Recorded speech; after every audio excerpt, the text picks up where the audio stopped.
सब सुख लही तुम्हारी शरणा, तुम रक्षक का हो को डरना। आपन तेज सम्हारो आपे, तीनों लोग हाँकते कांपे।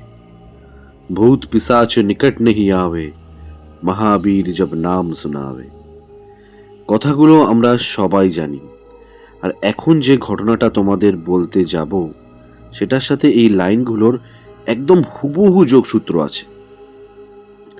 চলো গল্পটা শোনাই। এটা আমার এক পাশের বাড়ির বন্ধুর থেকে শোনা। সত্যি মিথ্যা ভয় বিচার আমি তোমাদের ওপর ছাড়লাম। বন্ধুত্ব শব্দটা আমরা সবাই চিনি, কিন্তু মানে কজন? বন্ধু তো সবারই থাকে, ক্লাসের বন্ধু, অফিসের বন্ধু, রাস্তায় দেখা বন্ধু। কিন্তু সময়ের চাপে কিছু নাম হারিয়ে যায়, কিছু নাম রিপ্লাই কমতে কমতে একদিন বন্ধ হয়ে যায়। আমরা তখন বলি সবাই তো নিজের জীবন নিয়েই ব্যস্ত। কিন্তু পৃথিবীটা গোল। যখন মনে হয় সত্যিই সব শেষ, ঠিক তখনই থাক। ভোরের আলো তখনও ঠিকমতো ফোটেনি। রানীকুঠির কাছে একটা সরু গলিতে একটা কালো বাইক স্টার্ট নিল। তাপস মুখার্জি হেলমেট পরে নীরবে বাইক চালানো শুরু করল। ওর বুকের ভিতর তখন হাজারটা হিসাব। এই মাসে বাড়িতে কত টাকা পাঠাবে, বোনের ফি উঠবে তো, মায়ের ওষুধ শেষ হচ্ছে না তো। হাওয়ায় চোখ ভিজে আসে, সে ঘাড় ঘুরিয়ে জলটা লুকিয়ে ফেলে। একই সময় পাটুলির ভিতর দিকে আরেকটা বাইক স্টার্ট নেয়। অনির্বাণ চৌধুরী, পরিপাটি জামা, কাঁধে ব্যাগ, চুপচাপ নিজের বাইক নিয়ে বেরোয় সে। সে জানে আজও তার জন্য একজন রাস্তায় অপেক্ষা করছে। তাপস শহরের মেসে থাকে। ছোট ঘর, লোহার খাট, দেয়ালে ঝুলানো একটা ঘড়িতে তার মা আর বোনের ছবি। তার আসল বাড়ি পূর্ব মেদিনীপুরের এগরার কাছে। বাবা নেই বহু বছর, সংসারের সব ভার এখন এই ছেলেটারই কাঁধে। কখনো সে হাসে, কখনো ভেঙে পড়ে, কিন্তু কাউকে বোঝায় না। অনির্বাণ অন্যদিকে মা বাবার সাথে থাকে। নিজের বাড়ি, নিজের ঘর, নিজের বাইক, নিজের নিশ্চিন্ত জীবন। তার অভাব আছে, কিন্তু অনিশ্চয়তা নেই। পাটুলির ভেতরে রাস্তায় একটা জায়গায় থামে তাপসের বাইক। ঠিক সেখানে এসে থামে অনির্বাণের বাইকও। দুজনের চোখে চোখ পড়ে।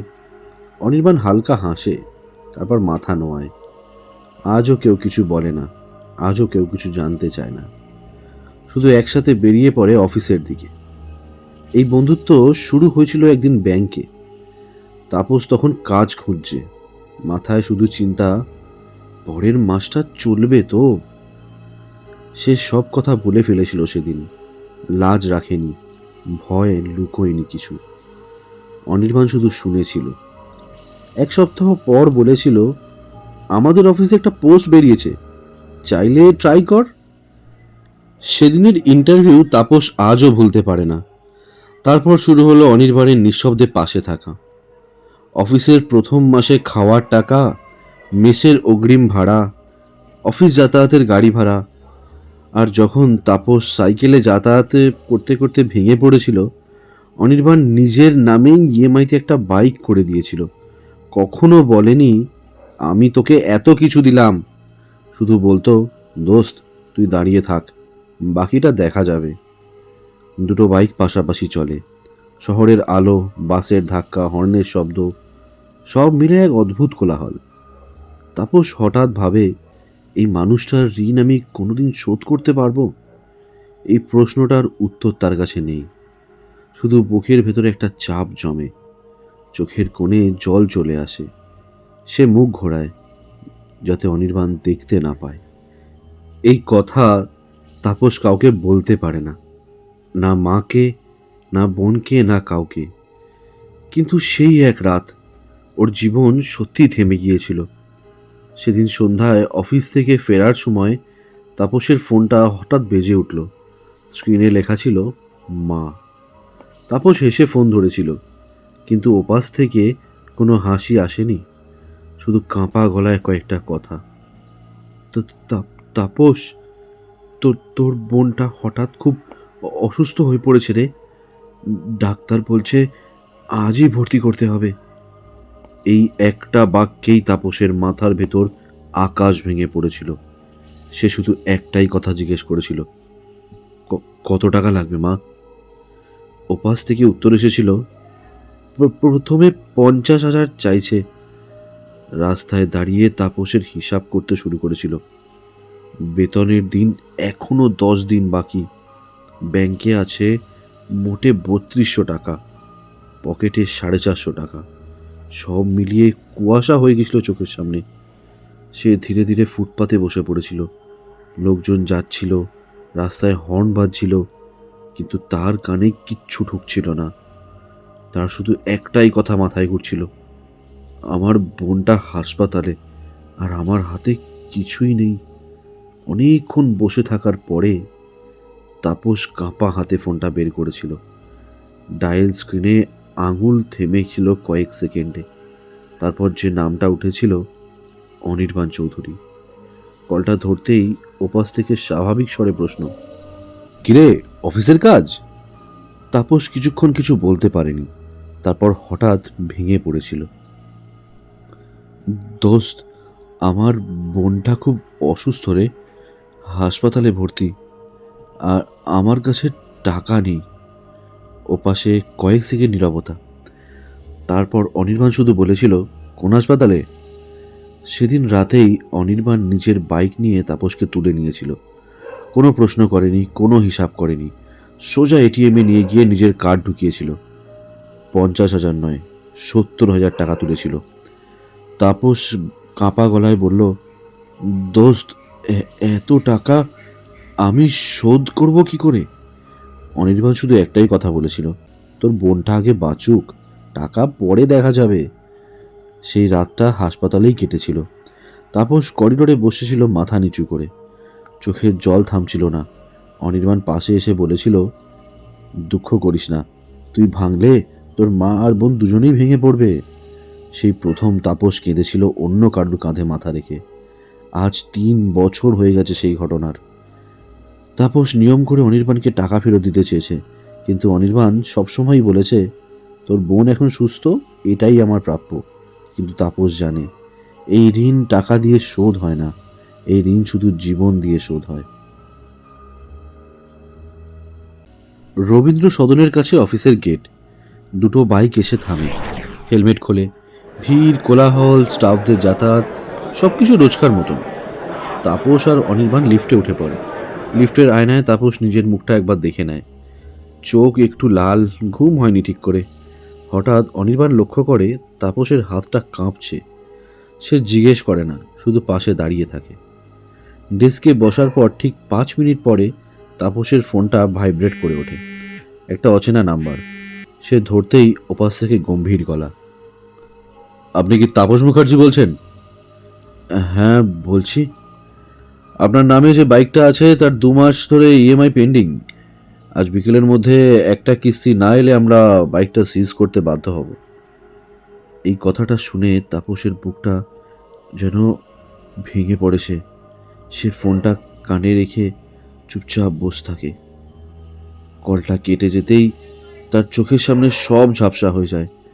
ও জানে, আজ যদি বাইকটা চলে যায়, কাল থেকে অফিস আসাই বন্ধ হয়ে যাবে। তারপর ধীরে ধীরে সব শেষ। অনির্বাণ তখন নিজের ডেস্কে ছিল। সে দূর থেকেই তাপসের মুখটা দেখে সব বুঝে ফেলে। সে উঠে এসে চুপচাপ বলে, চল বাইরে। অফিসের পিছনে সিঁড়ির কাছে, যেখানে কেউ থাকে না, তাপস আর নিজেকে ধরে রাখতে পারল না। সে আড়ালে মুখ ঘুরিয়ে বলল, দোস্ত, আজ বাইকটা নিয়ে যাবে। অনির্বাণ শান্ত গলায় শুধালো, কত পেন্ডিং? 2টো কিস্তি। কত টাকা? 24,000।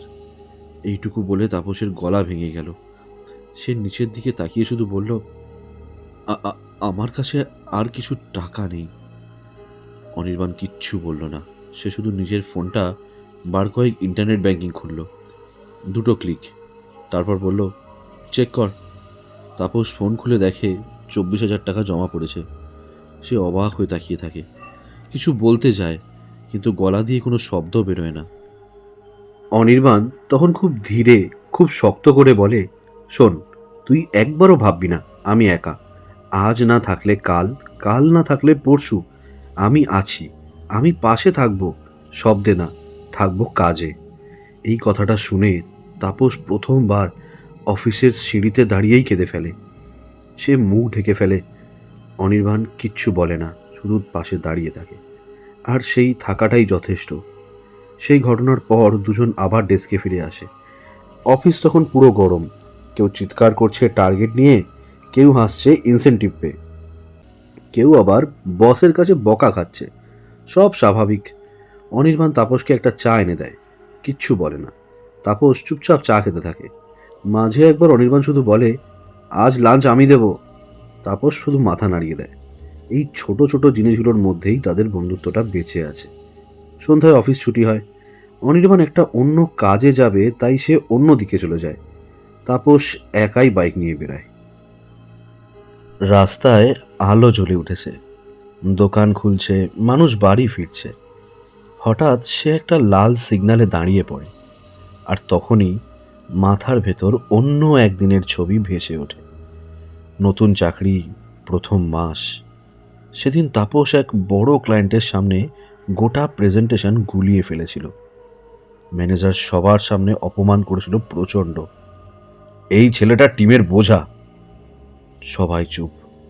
তাপস মাথা নিচু করে দাঁড়িয়ে। সেদিন সে সোজা ছাদে উঠে গিয়েছিল। চাকরিটা ছেড়ে দেবে সে। ঠিক তখনই অনির্বাণ এসে দাঁড়ালো। সে একটাই কথা বলেছিল, আজ যদি তুই হেরে যাস, কাল তুই আমার মতন কাউকে হাল ধরার সুযোগই দিবি না। আমি বিশ্বাস করি তুই পারবি, লেগে থাক। সেদিন তাপস চাকরিটা ছাড়েনি। লাল সিগন্যাল সবুজ হয়ে যায়। তাপস বাইক চালাতে চালাতে ভাবে, এই মানুষটার জীবনে কতগুলো মোড় ঘুরিয়ে দিয়েছে আমার, আমি নিজেও জানি না। চোখ জ্বালা করে ওঠে। সে হেলমেটের ভিতরে চুপচাপ চোখ মুছে নেয়। অফিস থেকে বেরোতেই রাস্তায় আজ সেরকম ভিড় নেই। দোকানের আলোগুলো আধা ঘুমন্ত। রিক্সাওয়ালারা ধীরে ধীরে প্যাডেল করছে। কয়েকটা কুকুর রাস্তার মাঝখানে শুয়ে আছে। তাপস বাইক চালাচ্ছে ধীরে। আজ সারাদিনে সমস্ত ঘটনা তার মাথার ভিতর একের পর এক ঘুরছে। সকালে তাড়াহুড়ো, অফিসের চাপ, বাইকে ইমাইয়ের ফোন, সিঁড়ির কাছে দাঁড়িয়ে কান্নায় ভেঙে পড়া, আর অনির্বাণের সেই একটা বাক্য, আমি আছি, কথায় না, কাজে। এই কথাটা মনে পড়তেই তার বুকের ভেতরটা কোথাও একটা কেমন যেন ভার হয়ে আসে। সে গাড়ির স্পিড বাড়ায়। রাত তখন প্রায় 11:30। তাপস মেসের গেটের সামনে বাইক থামালো। গেটের তালা অর্ধেক ঝুলছে। ভেতর থেকে টিভির আওয়াজ আসছে। কেউ হয়তো সিরিয়াল দেখছে বা ক্রিকেট। সে বাইক স্ট্যান্ডে তোলে, ধীরে গেট ঠেলে ভিতরে ঢোকে। সিঁড়ি ভাঙতে ভাঙতে তার পা দুটো ভারী লাগে। মাথাটা ধকধক করছে। মনে হচ্ছে শরীরটা আজ ঠিক লাগছে না। ঘরের দরজা খুলতেই একটা হালকা বাসি ভাতের গন্ধ। এক কোনায় খোলা একটা ব্যাগ, একপাশে আধ ভাঙা চেয়ার, একটা ছোট্ট টেবিল, আর দেয়ালে টাঙানো পুরনো একটা ক্যালেন্ডার। সে ব্যাগটা ছুঁড়ে ফেলে বিছনার ওপরে। জুতো খোলার শক্তি নেই ঠিক মতন। শার্টের বোতাম খুলতে খুলতে হঠাৎ নিজের মুখটা আয়নায় সে দেখে। চোখের নিচে কালো, ঠোঁট শুকনো, মুখে একটা অদ্ভুত শূন্যতা। সে নিজের দিকে তাকিয়ে ফিসফিস করে বলে, আর পারছি না। ঘরের পাশে ছোট রান্নাঘর। ওখানে গিয়ে সে দেখে কি খাবার আছে আজ। ভাত ঠান্ডা, ডাল প্রায় শেষ। সে কিছু না ভেবেই প্লেটে ভাত তোলে, দুটো লঙ্কা, একটু নুন। খাওয়া বলতে গেলে খাওয়াই হয় না, চিবানো আর গেলা, চিবানো আর গেলা। আজ খাবারের স্বাদ নেই, আছে শুধু অবসাদ। খেতে খেতে হঠাৎ ফোনটা হাতে নিয়ে দেখে অনির্বাণের কোনো মিস কল নেই, কোনো মেসেজও নেই। অথচ আজ সারাদিন সে যা করেছে, এই নীরবতাই যেন সবচেয়ে বড় ভরসা। ভাত শেষ করে সে প্লেটটা সিঙ্কে রেখে দেয়। ধোয় না। আজ আর একটুও এনার্জি নেই। ঘরে ঢুকে বিছানায় বসে পড়ে। ফ্যানটা চালু করে। পুরনো ফ্যানের শব্দ ঘ্যাঁ ঘ্যাঁ করে আওয়াজ করতে থাকে। শার্ট খুলে ছুঁড়ে দেয় চেয়ারের ওপর। শরীরটা বিছানায় এলিয়ে পড়ে। চোখ বন্ধ করতেই সারা দিনের দৃশ্যগুলো একটার পর একটা ভেসে ওঠে। অফিসের সিঁড়ি, টাকার নোটের অঙ্ক, অনির্বাণের চোখ, আর সেই শক্ত গলা, আমি আছি। এই কথাটা মনে করেই তাপস নিঃশব্দে বিছানার ওপর পাশ ফিরে নেয়। চোখের পাশ দিয়ে এক ফোঁটা জল গড়িয়ে যায় বালিশে। সে নিজেই টের পায় না কখন ঘুমিয়ে পড়েছে। শুধু ফ্যানটা ঘুরতে থাকে। ঘরটা ধীরে ধীরে নিস্তব্ধ হয়ে যায়। ভোরের আলোটা ধীরে ধীরে পর্দার ফাঁক দিয়ে ঘরে ঢুকছিল। ফ্যানে ঝুলে থাকা ধুলোটা আলোর মধ্যে দিয়ে কেমনভাবে যেন ভেসে উঠছিল। তাপস ধীরে ধীরে চোখ মেলে। মাথাটা ভারী লাগছে। শরীরটা যেন এখনো গতকালের ক্লান্তিতে আটকে রয়েছে। বিছানায় শুয়েই সে মোবাইলটা হাতে নেয়। সময় সকাল 6:17। ঘুম ঝরা চোখে সে নোটিফিকেশন বারটা টেনে নামায়। হঠাৎ চোখটা আটকে যায়। Anirban, miss call. সময় রাত 2:43। তাপস হঠাৎ সোজা হয়ে বসে পড়ে। রাতে? তার বুকের ভেতরটা কেমন মোচড় দেয়। অনির্বাণ কোনোদিন রাতে এভাবে কল দেয় না, কখনো না। কোনো কিছু না ভেবে সে সঙ্গে সঙ্গে কল ব্যাক করে। একবার রিং, দুবার রিং, তারপর সেই ঠান্ডা মেশিনের গলা, the number you have dial is currently switch off. Tapas কপালে হাত চেপে ধরে। একবার নয়, দুবার নয়, 3বার কল করে। প্রতিবারই একই উত্তর, সুইচ অফ। বাথরুমে দাঁড়িয়ে দাঁত মাজতে মাজতে সে বারবার আয়নায় নিজের চোখের দিকে তাকাচ্ছে। চোখে ঘুম নেই, আজ শুধু একরাশ প্রশ্ন। রাত 2:43 কেন কল করলো? কি এমন দরকার ছিল? আর এখন ফোনটা অফ কেন? গলা দিয়ে জল ঠিকমতো নামতেও চাইছিল না। সে তাড়াহুড়ো করে শার্ট পরে, হেলমেটটা তুলে নেয়। বাইকের চাবি হাতে নিতেই হঠাৎ থেমে যায়। মনে হয় একবার ওর বাড়ির দিকটা ঘুরে আসলে হয় না। তার মনে ভেসে ওঠে অনির্বাণের সেই চিরচেনা মুখ, শান্ত হাসি, আর সেই বাক্য, আমি আছি। তাপস ধীরে বাইকের চাবিটা ঘুরিয়ে ফেলে। সে ঠিক করে ফেলে সে যাবে, অফিসে দেরি হলেও যাবে। ঠিক তখনই তার হাতে থাকা মোবাইলটা বেজে ওঠে। স্ক্রিনে লেখা বস কলিং। তাপসের বুকটা কেঁপে ওঠে। এক মুহূর্ত চোখ বন্ধ করে সে কলটা রিসিভ করে। ওপাশ থেকে একটা ভারী গলা, তাপস, আজ সকালে ক্লায়েন্ট মিটিং আছে, 9টার মধ্যে অফিসে না এলে কিন্তু ঝামেলা হবে। তাপস কিছু বলতে পারে না। সে শুধু বলে, ঠিক আছে স্যার, আসছি। কলটা কেটে যায়। তাপস বাইকের ওপরে বসে পড়ে। একদিকে অফিসের চাকরি, সংসারের দায়িত্ব, মায়ের ওষুধ, বোনের পড়াশোনা। অন্যদিকে অনির্বাণ রাতে miss call, switch off phone. অজানা একটা ভয় কাজ করে তার মনে। সে চোখ বন্ধ করে, হেলমেটের ভেতরে ফিসফিস করে বলে, দোস্ত, আজ পারলাম না রে। বাইক স্টার্ট নেয়। এই প্রথম আজ বাইক চালাতে চালাতে তার চোখে জল চলে আসে। হেলমেটের ভেতরে কেউ দেখতে পায় না, কিন্তু তাপস জানে সে কাঁদছে। সে মনে মনে ভাবে, আজ অফিস ফেরার সময় আমি ঠিক যাব। আজ আর অফিস থেকে তাড়াতাড়ি না বেরোলেও আমি যাব। রাস্তা ধীরে ধীরে ব্যস্ত হয়ে ওঠে। হর্ন, বাস, ট্রাফিক, সব কিছুর মাঝখানে তাপস একটাই চিন্তা করতে থাকে, রাতে তুই আমায় কেন ডাকলি অনির্বাণ? কি দরকার ছিল? অফিসে ঢুকে তাপস প্রথমেই যেটা খেয়াল করলো, অনির্বাণ নেই। ওর চেয়ারটা ফাঁকা। টেবিলে সেই চিরচেনা কালো কফির মগটাও নেই। কম্পিউটারটাও বন্ধ। এটা কোনো বড় বিষয় না, কিন্তু আজ সকাল থেকে অনির্বাণের ফোন সুইচ অফ। তাপস চুপচাপ নিজের চেয়ারে বসে পড়ে। ব্যাগটা নামায়, কম্পিউটার অন করে, কিন্তু মনটা কোথাও নেই। বারবার ফোনটা হাতে তুলে নেয়, কল করে। একবার, দুবার, the number you have dialled is currently switch off. এই লাইনটা শুনলেই ওর বুকের ভেতরটা যেন কেঁপে ওঠে। ভয় নয়, একটা অজানা অস্বস্তি, কেমন যেন ঠিক নেই এই অনুভূতি। তাপস এবার অনির্বাণের বাবার নম্বরে কল করে। Switch off. মায়ের নম্বর নট রিচেবল। শেষে বাড়ির ল্যান্ডলাইনে কল করে। রিং বাজে। একবার, দুবার, তিনবার।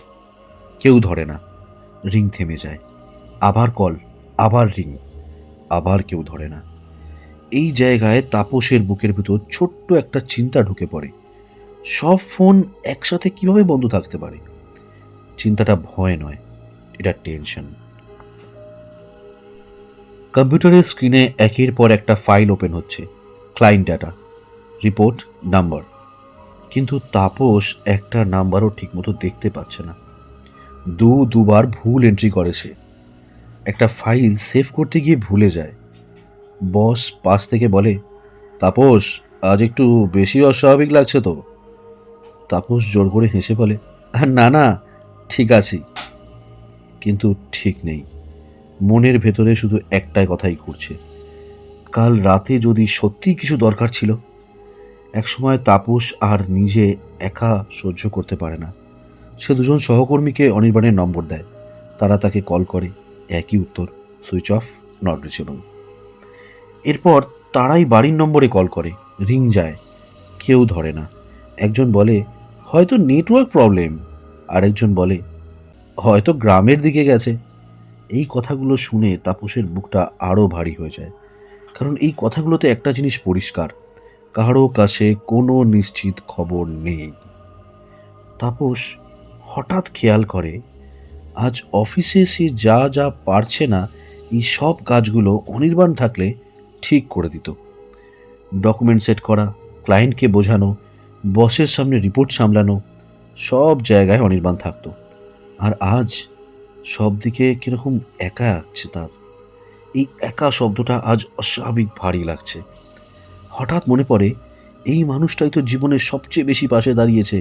আর আজ যদি সত্যি তার কিছু দরকার হয়ে থাকে, আর তাপস মাতাল মানুষের মতো নিশ্চিন্তে ঘুমোচ্ছিল। এই চিন্তাটা ওর বুকের ভিতরে একটা চাপ তৈরি করে। দুঃখ, অপরাধ বোধ একসাথে। বারবার একটাই প্রশ্ন মাথায় ঘুরতে থাকে, আমি কি কোনো সংকেত মিস করে যাচ্ছি? আমি কি খুব সহজে ধরে নিলাম সব ঠিক আছে? রাতে যদিও একা ছিল, এই প্রশ্নগুলোর কোনো উত্তর নেই। কিন্তু প্রতিটা প্রশ্ন দুঃখ, আরও দুঃখ আর টেনশনকে বোঝাচ্ছে তার। দুপুরের পর থেকে তাপস আর নিজেকে কন্ট্রোল করতে পারে না। হাত কাঁপছে, মাথা ভারী লাগছে, চোখ জ্বালা করছে। সে টয়লেটে গিয়ে চোখে মুখে জল দেয়। আয়নায় তাকিয়ে দেখে, চোখ লাল, মুখ একেবারে ক্লান্ত। সে ফিসফিস করে বলে, একবার ফোনটা ধর। অফিস ছুটির সময় এসে যায়। কাজ শেষ হয়নি ঠিকই, কিন্তু আর মাথা কাজ করছে না। সে ব্যাগ কাঁধে নেয়, অফিস থেকে বেরায়। বাইকের কাছে গিয়ে দাঁড়িয়ে একবার শেষবারের মতন ফোনটা বের করে। আবার কল দেয়, কিন্তু একই উত্তর, সুইচ অফ। এইবার তাপস আর ফোন নামায় না। একটু সময় দাঁড়িয়ে থাকে, তারপর আস্তে করে বলে, আজ ওর বাড়ি যেতেই হবে। অফিস থেকে বেরোনোর সময় আকাশটা আজ অদ্ভুত নিস্তেজ ছিল। রোদ নেই, মেঘও নেই। তাপস বাইকে বসে ইঞ্জিন চালু করলো, হেলমেট পরলো। কিন্তু আজ সে তাড়াহুড়ো করে না। বাইকের স্পিড কম। মনের ভিতরে হাজারটা প্রশ্ন। রাস্তায় জল জমে আছে, হর্ন বাজছে, লোকজন ফিরছে। আর তাপস শুধু ভাবছে, রাতে কেন ফোন করলো অনির্বাণ? কিছুক্ষণের মধ্যেই সে পৌঁছে যায় অনির্বাণের বাড়ির সামনে। দোতলা বাড়ি, সামনে ছোট গেট, তুলসী গাছের টব, সব আগের মতোই আছে। কিন্তু একটা জিনিস বদলানো, গেটে ঝোলানো মোটা তালা, বাইরে থেকেই দেওয়া। তাপস বাইক থামায়, কয়েক সেকেন্ড শুধু তালার দিকে তাকিয়ে থাকে। তারপর ধীরে ধীরে ডাকে, অনির্বাণ, কাকু, কাকিমা। কিন্তু কেউ সাড়া দেয় না। সে আরো জোরে ডাকে, একবার, দুবার, তিনবার। চারিদিক নিস্তব্ধ। শুধু দূরে একটা কুকুর যেন ঘেউ ঘেউ করছে। তাপস এবার গেটে গিয়ে হাত দিয়ে জোরে ঠকঠক করে আওয়াজ তোলে, কেউ আছেন? দরজা খুলুন, কেউ আছেন? কোনো সাড়া নেই। ঘরের ভিতর অন্ধকার। জানলাটাও বন্ধ করা। এই জায়গায় এসে তাপসের বুকের ভেতরে একটা শূন্য ভয় দেখা গেল। সে ফিসফিস করে বলে, সবাই একসাথে কোথায় গেল? অনেকক্ষণ ডাকাডাকির পর ডান পাশের বাড়ি থেকে একটা দরজা খোলার শব্দ হয়। একজন বয়স্ক লোক বেরিয়ে আসেন। চুল সাদা, পরনে লুঙ্গি, গলায় গামছা। উনি একটু অবাক হয়ে তাকান। তো তুমি কাকে ডাকছো বাবা? তাপস এগিয়ে গিয়ে বলে, এই বাড়ি অনির্বাণ চৌধুরী আর ওর মা বাবা। কেউ কি আছেন ভেতরে? লোকটা এক মুহূর্ত ভেবে নিয়ে বলেন, না বাবা, ওরা তো কাল কাল সন্ধ্যাতেই বেরিয়ে গেল। তাপসের বুকটা ধড়াস করে ওঠে। কাল সন্ধ্যায়? লোকটা ধীরে ধীরে বলে, হ্যাঁ, বড় বড় দুইটা সুইটকেস ছিল, একটা কালো আর একটা নীল সম্ভবত। গেটের সামনে এনে রাখলো, তারপর একটা উবার ডাকলো।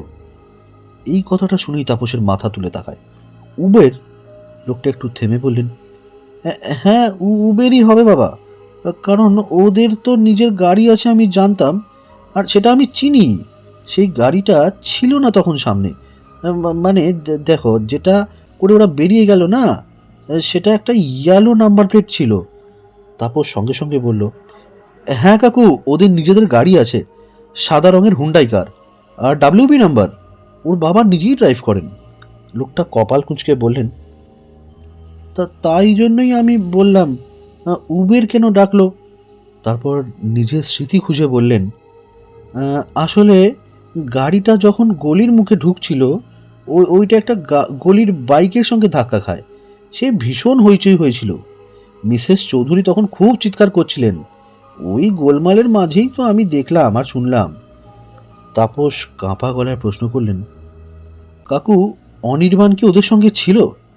লোকটা মাথা নাড়িয়ে বললেন, না বাবা, অনির্বাণকে তো দেখিনি।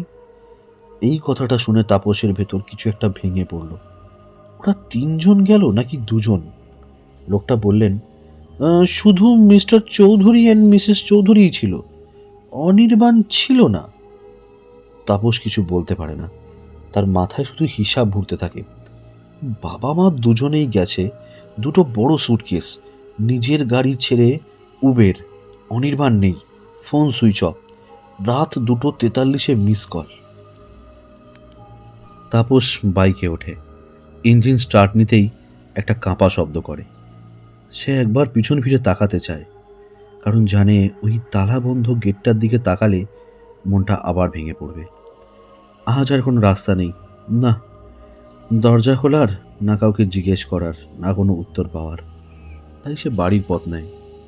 বাইক এগোতে থাকে, আর তাপসের মাথার ভেতর শুধু একটা কথাই ঘোরে, কাল রাতের কলটা তাহলে কিসের জন্য ছিল? রাস্তার আলোয় একটার পর একটা পিছনে রাস্তার মোড় ছেড়ে চলে যেতে থাকে সে। চায়ের দোকানগুলো বন্ধ হয়ে আসছে, কিছু দোকানে ঝাঁপ নামানো। কোথাও কোথাও 4-5 জন দাঁড়িয়ে আড্ডা দিচ্ছে যদিও। শহরটা আজ আগের মতোই আছে, শুধু তাপসের ভেতরটা বদলে গেছে। সে স্পিড কমায়, আজ তার গতি কম। মেসের গেটের সামনে এসে বাইক থামায়। গেট আধ খোলা, ভিতরে আলো জ্বলছে। ভেতর থেকে ভাতের গন্ধ আসছে, হালকা ঝাল বা ভাজাভুজির কিছু গন্ধ। তাপস হেলমেট খোলে, ভেতরে ঢোকে। একটা ছেলের গলা ভেসে আসে, এই তাপস, দেরি করলি আজ? সে শুধু মাথা নেড়ে বলে, হ্যাঁ।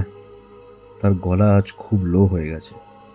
ঘরে ঢুকেই সে ব্যাগটা বিছানায় ছুঁড়ে ফেলে, চেয়ারটায় বসে, সোজা ফোনটা হাতে নেয়, আবার কল দেয়। অনির্বাণ, একবার ফোন ধর। রিং। তারপর সেই চেনা ঠান্ডা গলা, the number you have dialled is currently switch off. সে কাটে, আবার কল, একই উত্তর। এবার বাবার নম্বর, সুইচ অফ। মায়ের নম্বর, নট রিচেবল। শেষে বাড়ির ল্যান্ডলাইন। রিং বাজে, একবার, দুবার, তিনবার, কেউ ধরে না। তাপস ফোনটা নামায়। কিছুক্ষণ চুপ করে বসে থাকে সে। হোস্টেলের ছেলেরা খেতে বসে গেছে, কেউ ডাল বাড়ছে, কেউ ভাত চাইছে, কেউ গল্প করছে। আজ টিম ইন্ডিয়া হারলো রে, কাল অফিসে ছুটি নিবি? সব আওয়াজ তাপসের কানে ঢুকছে, কিন্তু মাথায় ঢুকছে না। সে চুপচাপ প্লেটে ভাত নেয়, একটু ডাল, একটু আলু ভাজা খায়, কিন্তু ঠিক খাওয়ার মতন খাওয়া হচ্ছে না। চিবোয়, কিন্তু স্বাদ পায় না। একবার ফোনটা পাশে রেখে আবার খায়, আবার ফোনটার দিকে তাকায়, কিছু আসেনি। খাওয়া শেষ করে সে বাথরুমের দিকে যায়, মুখে জল দেয়, আয়নায় তাকিয়ে দেখে চোখ দুটো লাল, মুখ একেবারে নিস্তেজ। সে আস্তে আস্তে বলে, অনির্বাণ, তুই ঠিক আছিস? কিন্তু হায় রে, আয়না যে উত্তর দেয় না। ঘরে ফিরে সে বিছানায় গিয়ে শুয়ে পড়ে। ফ্যান ঘুরছে, পুরনো ফ্যান, ঘ্যাঁ ঘ্যাঁ করে শব্দ হচ্ছে। সে ফোনটা বুকে চেপে ধরে, শেষবার আবার কল দেয়, একই উত্তর। সে ফোনটা বালিশে রেখে দেয়, চোখ বন্ধ করে, কিন্তু ঘুম আসছে না। মাথার ভেতর রাত 2:43 কল, তালা বন্ধ গেট, দুটো সুটকেস, বাবা মা চলে যাওয়া, এদিকে অনির্বাণ নেই। সব একটার পর একটা ভেসে উঠতে থাকে। কাউকে না বলেই শরীরটা ধীরে ধীরে আলগা হয়ে যায়, চিন্তাগুলো ঝাপসা হয়ে আসে। ফ্যানের শব্দটা দূরে কোথাও চলছে বলে মনে হয়। মোবাইলটা বালিশের পাশে জলে, নেভে, একসময় নিভে যায়। আর তাপস, সে নিজেই টের পায় না কখন ঘুমিয়ে পড়ে। ঘরের ফ্যানটা ধীরে ধীরে ঘুরছে, হালকা কাঁপা আওয়াজ। তাপস ঘুমিয়ে আছে। ঘুমটা গভীর নয়, শরীরে ঘুম, কিন্তু মনে যেন কোথাও সে জেগে আছে। হঠাৎ একটা শব্দ, বহু দূর থেকে নয়, খুব কাছ থেকে। ঠকঠক করে দরজার হাতল ধরা হয়েছে, এরকম অনুভূতি হলো। কেউ যেন বাইরে দাঁড়িয়ে আছে এবং আস্তে আস্তে দরজাটা খোলার চেষ্টা করছে। তাপস পুরোপুরি জাগে না, ঘুমের ভেতরেই তার কানে ঢোকে আওয়াজটা।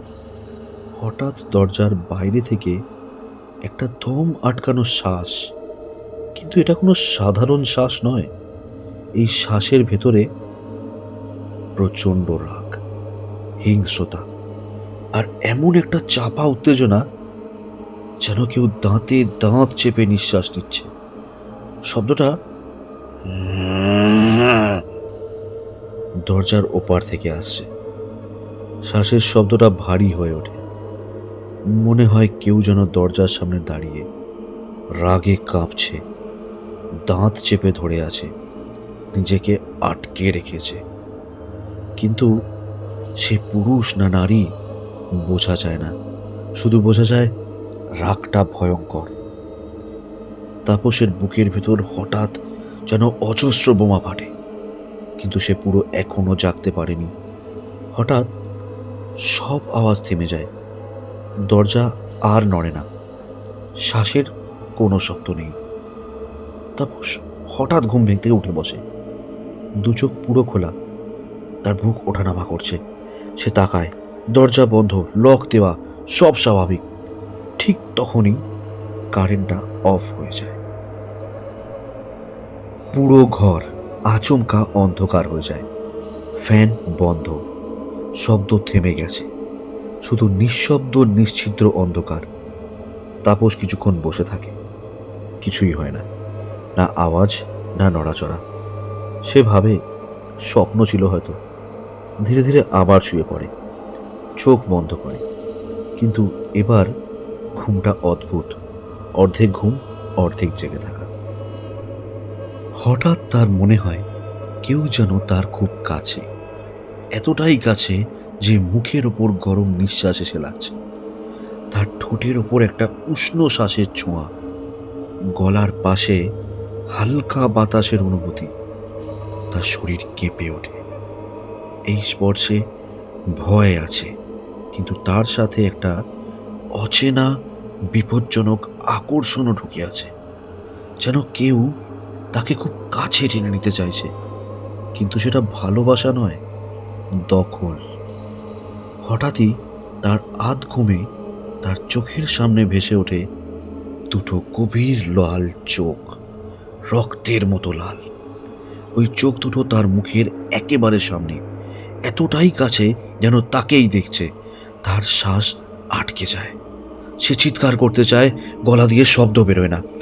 হঠাৎ কারেন্ট চলে আসে, ফ্যান ঘুরতে শুরু করে, লাইট জ্বলে ওঠে এবং 1 সেকেন্ডে সব উধাও। তাপস চিৎকার করে উঠে বসে। তার গলা দিয়ে শব্দ বেরোয় না। কে কে কে কে ওখানে? কে ওখানে? কে ওখানে? কেউ নেই। ঘর ফাঁকা, দরজা বন্ধ, সব স্বাভাবিক। কিন্তু তার শরীর ঘামে ভিজে গেছে, বুক ধড়ফড় করছে। এবার আর ঘুম আসবে না। সে বিছানা থেকে দৌড়ে পাশের ঘরের দরজা ঠকঠক করে। রাহুল, রাহুল, রাহুল, দরজা দরজা খোল, দরজা খোল। রাহুল দরজা খোলে, চোখ কষলাতে কষলাতে, কি রে, কি হয়েছে? তাপস কাঁপা গলায় বলে, ভাই, ভাই, আজ রাতে কিছু ঠিক লাগছে না ভাই। তাপস চেয়ারে বসে, এক নিঃশ্বাসে সব বলে ফেলে। অনির্বাণের ফোন, সকালে সুইচ অফ, বাড়িতে তালা, বাবা মার হঠাৎ চলে যাওয়া, রাতের দরজার শব্দ, রাগের শ্বাস, অন্ধকার, আর সেই ভয়ঙ্কর চোখ। রাহুল এক মুহূর্ত না হেসে তার গম্ভীর মুখ ধীরে ধীরে বলে, তুই আজ একা ছিলি, মনটাও ভাঙা ছিল, কিন্তু কিছু কিছু স্বপ্ন স্বপ্ন হয় না ভাই। তাপস কিছু বলে না, সে শুধু বোঝে এই রাতটা এখানেই শেষ হবে না। সকালবেলা তাপসের ঘুম ভাঙে দেরিতে। চোখ খুলতেই প্রথম যে জিনিসটা মনে পড়ে, গতরাতের দরজা, শ্বাস আর লাল চোখ। এক মুহূর্তের জন্য সে ভাবে, স্বপ্ন ছিল মনে হচ্ছে, বুঝতে পারছি না। কিন্তু বুকের ভেতরে সেই চাপটা এখনো সমান আছে। সে বিছানায় বসে পড়ে, ঘরের চারিদিকে তাকায়, সব স্বাভাবিক। ফ্যান ঘুরছে, জানলা দিয়ে আলো ঢুকছে, পাশের ঘর থেকে কারো ফোনে গান বাজছে, সবই স্বাভাবিক। শুধু মনটা নয়। তাপস উঠে বসেই প্রথম কাজ করে, অনির্বাণকে ফোন করে। একবার, দুবার, তিনবার, প্রতিবারই একই উত্তর, the number you are trying to reach is currently switch off. তারপর বাবার নম্বর, তারপর মায়ের, অ্যান্ড শেষে বাড়ির ল্যান্ডলাইন। ল্যান্ডলাইনে শুধু রিং, রিং আর রিং, কিন্তু কেউ তোলে না। তাপস ধীরে চোখ বন্ধ করে, মাথার ভিতর একটাই কথা, তুই কোথায় আছিস অনির্বাণ? অফিসে ঢুকেই সে বোঝে আজ দিনটা ভীষণ হেক্টিক যাবে। ক্লায়েন্ট, ট্রান্সফার, ফাইল, মিটিং, বসের গলা, সব কিছু একসাথে। এদিকে অনির্বাণ নেই। এই প্রথম অফিসটা তাপসের কাছে এমন চাপের মনে হয়, ছাক, একটা কাজ আটকে গেল। সে স্বাভাবিকভাবেই মুখ ঘুরিয়ে অনির্বাণকে খুঁজতে যায়। তার মনে পড়ে সে আজ আসেনি। একটা হিসেব গোলমিল হচ্ছে। সে ভাবে অনির্বাণ থাকলে ঠিক করে দিত, কিন্তু আজ আজ কেউ নেই। এক ফাঁকে সে বসে ভাবে, যদি সত্যি ওর কোনো সমস্যা হয়ে থাকে, আমি কি ওকে একা ছেড়ে দিলাম? এই ভাবনাটা তার বুকের ভেতরে হাতুড়ির মতো আঘাত মারতে থাকে। সে ঠিকভাবে কাজ করতে পারছে না, ভুল হচ্ছে, বসের বকাবকি আসছে। সে চুপচাপ দাঁড়িয়ে থাকে, কারণ আজ তার কষ্টটা অফিসের থেকেও অনেক বড়। অফিস ছুটি হলে তাপস বাইক ঘুরিয়ে একবারও না ভেবে অনির্বাণের বাড়ির দিকে চলে যায়। চেনা গলা, চেনা বারান্দা, চেনা গন্ধ, কিন্তু সব বন্ধ। তালা আগের মতোই ঝুলছে, ভেতরে কোনো আলো নেই, কোনো শব্দ নেই। সে গেটের সামনে দাঁড়িয়ে থাকে অনেকক্ষণ। তার বুকের ভেতরটা খালি হয়ে যায়। মেসে ফিরে সে কিছু খায় না ঠিক করে, শুধু জল খেয়ে নেয়। গা ধুয়ে শান্তি আসে না। মাথার ভিতরে শুধু অনির্বাণ। শেষে সে ক্লান্ত শরীরে শুয়ে পড়ে। চোখ আপনাতেই বন্ধ হয়ে আসে। এবার ঘুমটা আসলে খুব দ্রুত চলে আসে, কিন্তু ঘুমটা গভীর না, ভারী, দম বন্ধ করা। হঠাৎই ঘুমের ভিতরেই সে অনুভব করে কেউ যেন ঘরের ভিতরে নিঃশব্দে হাঁটছে। পায়ের শব্দ নেই, তবুও যেন কারোর উপস্থিতি আছে। ঘরের বাতাস ভারী হয়ে উঠেছে। তার মুখ খুব কাছে, একটা উষ্ণ নিঃশ্বাস। এবারে শুধু শ্বাস নয়, এবার তার গলার পাশে হালকা এক ধরনের স্পর্শ, যেন কেউ খুব ধীরে, খুব সাবধানে তার মুখের কাছে এসছে। তার শরীরে ঘাম জমে যায়। ভয় হচ্ছে, কিন্তু তার সাথে একটা অদ্ভুত শিহরণ, একটা অচেনা টান, একটা অচেনা আকর্ষণ। সে নড়তে পারে না, চিৎকার করতে পারে না। তার কাঁধের কাছে একটা ভারী অনুভূতি, হাতের ছোঁয়া না, শুধু বোঝে তার শরীরের চারপাশের বাতাস অসম্ভব ঠান্ডা হয়ে উঠেছে। তার গলার পাশে আবার সেই উষ্ণ শ্বাস। এই শ্বাসে রাগ নেই আজ, আজ আছে কিছু চাহিদা। হঠাৎ তার চোখের সামনে একদম কাছে একটা অবয়ব। মুখটা স্পষ্ট না, কিন্তু চোখ দুটো আগের থেকেও লাল, আগুনের মতন লাল। চোখ দুটো তাকিয়ে আছে সরাসরি তারই দিকে, তারই চোখের দিকে, এতটা কাছে যে তাদের মাঝখানে শুধু নিঃশ্বাস। সে চিৎকার করতে চায়, ঠিক তখনই কারেন্ট ফিরে আসে। ফ্যান ঘোরে, লাইট জ্বলে। তাপস চিৎকার করে উঠে বসে। হঠাৎ ঘর ফাঁকা, কেউ নেই, কিন্তু তার গালের ওপর এখনো যেন হালকা উষ্ণতার অনুভূতি লেগে আছে। এবার সে আর নিজেকে বলল না, সে মনে মনে ভাবল, স্বপ্ন? সে জানে কেউ আসছে, কেউ আসছে, কিছু আসছে। আর সেটা সেটা শুধু দরজার বাইরে নয়, ঘরের ভিতরে।